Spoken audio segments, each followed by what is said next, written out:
আমরা তো নবীজির তুতু মোবারক হাতে নিতে পারি নাই, আমরা তো নিজের মুখে মালিশ করতে পারি নাই, আমরা তো নিজের বুকে মালিশ করতে পারি নাই।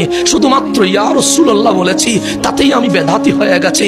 শুধুমাত্র নবীকে দাঁড়ায়া সালাম দিয়েছি, তাতেই আমাদের বন্ধু ফতোয়া দিয়েছে। তারা কি ওই বুখারীর হাদিসটা পড়ে নাই? হযরত উরওয়া বলে, রাসূল ওযু করতে লাগলেন, কানু ইয়াকতাতিলুনা, নবীজির সাহাবায়ে কেরাম আজকে আপনারা ভিড় করছেন মাহফিল শোনার জন্য।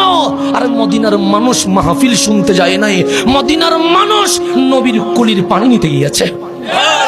আপনি কোথায় যাবেন বন্ধু? সাহাবায়ে কেরাম ইয়াকতাতিলুনা, নবীর ওযুর পানি নেওয়ার জন্য প্রতিযোগিতা করছে। আমি কুলি করলে কে নেবে? কিন্তু রাসূল কুলি করছে। সাহাবায়ে কেরাম বলেন, নবী রে, আপনারে পেয়ে আমরা ধন্য হয়েছি, আমরা আপনার কুলির পানি নিব। আমার নবী নাকে পানি দিলেন, সাহাবায়ে কেরাম নাকের পানিগুলো নিয়ে নিলেন।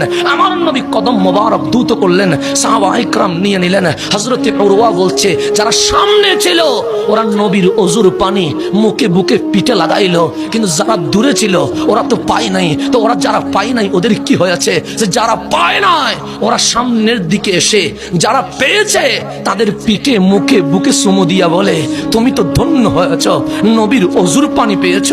আমি যেহেতু পাই নাই, তোমার চুমা দিয়া নবীর ওযুর পানিটা একটু বরকত নিতে চায়। সাহাবায়ে কেরাম আমাদেরকে নবীর তাজিম শিখিয়ে দিয়ে গেছে।